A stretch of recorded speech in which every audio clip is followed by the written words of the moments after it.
Hola, mi nombre es Juan José y quiero abordar un poco las preguntas del documento, partiendo de los aspectos de la sociedad del año 2100 que me parecen deseables y por otro lado los aspectos que me parecen un poco inquietantes y problemáticos. Primero, quiero aportar que lo deseable de esta sociedad, desde mi punto de vista, es que se logró cierta estabilidad, también la salud, con ello la longevidad y por otro lado la erradicación de guerras y el hambre, que es una problemática bien latente para estas nuevas generaciones. Sin embargo, lo inquietante es el costo de todo esto, el costo humano de esa perfección, como por ejemplo el control emocional, que con ello pues eliminó la pasión, la capacidad de sentir, el arte, el riesgo, la posibilidad de equivocarse. Todo esto ha evitado el dolor, pero también una eliminación de la autenticidad.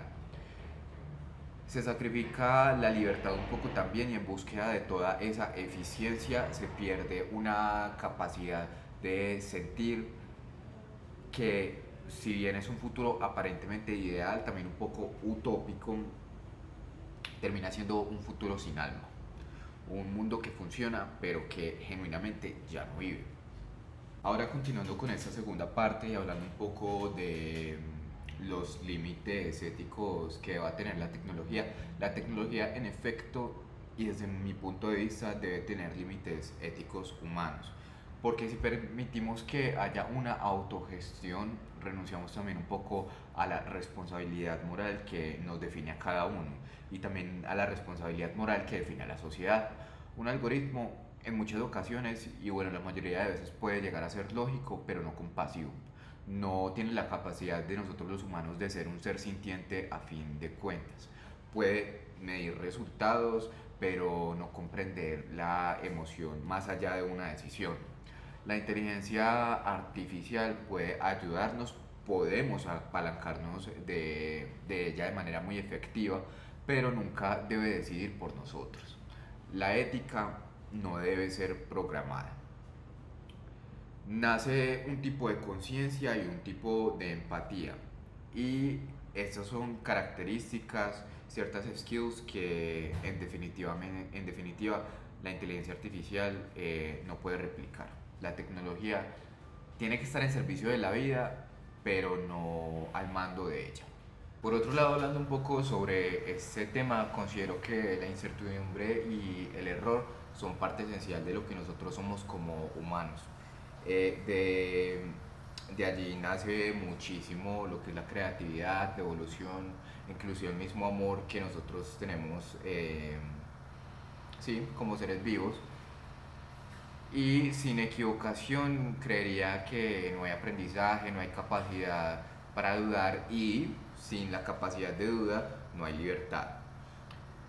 En el mundo de la protagonista del texto, Abril, el error es eliminado para garantizar más que todo la estabilidad social, pero también hay una eliminación de los sentimientos y de las emociones.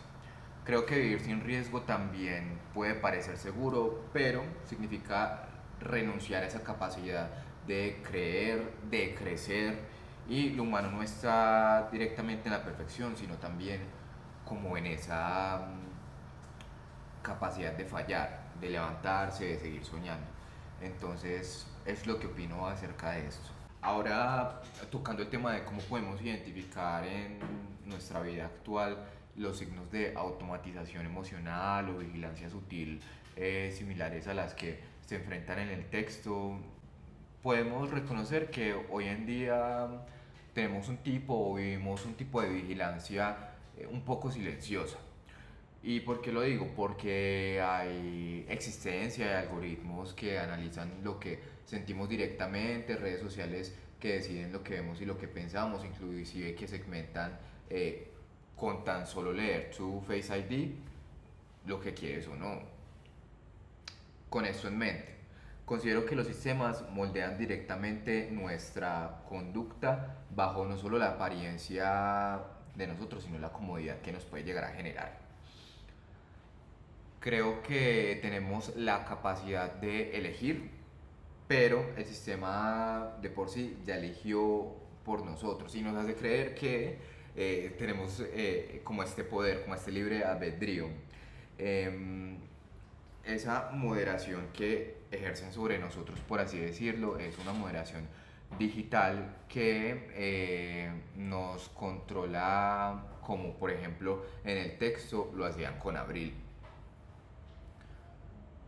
Por otro lado, creo que cuando dejemos un poco de cuestionar y cuando actuemos solo para no encajar, estaríamos como por fuera de esa cúpula, de eso que estaría predestinado. Y el peligro también es importante reconocer que el peligro no es solamente de las máquinas, sino en nuestra indiferencia ante el poder de esas mismas máquinas. Bueno, ahora finalmente tenemos la quinta pregunta y es ¿qué significa para mí la libertad en un mundo hiperconectado y eficiente? Y quiero partir de la realidad que decir que vivimos en un mundo eficiente no es del todo una verdad, porque todavía existe desigualdad, ignorancia, indiferencia. La tecnología considero que no nos ha hecho más justos, solo un poco más conectados. Sí seguimos avanzando en máquinas, pero también retrocedemos un poco en humanidad. Y por eso la libertad hoy en día significa no dejarse como adormecer por esa falsa sensación de progreso. Ser libre a su vez creo que es cuestionar, sentir, actuar, incluso si el sistema busca uniformados o una situación cuadriculada.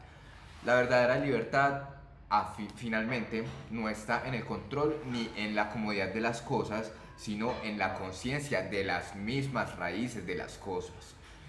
También un poco en atreverse a mirar la injusticia y no volverse indiferente ante ella, no repetirla, volverse consciente de qué vamos a hacer con toda esta situación, qué vamos a hacer para no repetirlas. Finalmente, creo que lo humano no siempre es lo que funciona, pero a su vez es lo que nos permite tener una lucha, una duda y lo que genuinamente se siente.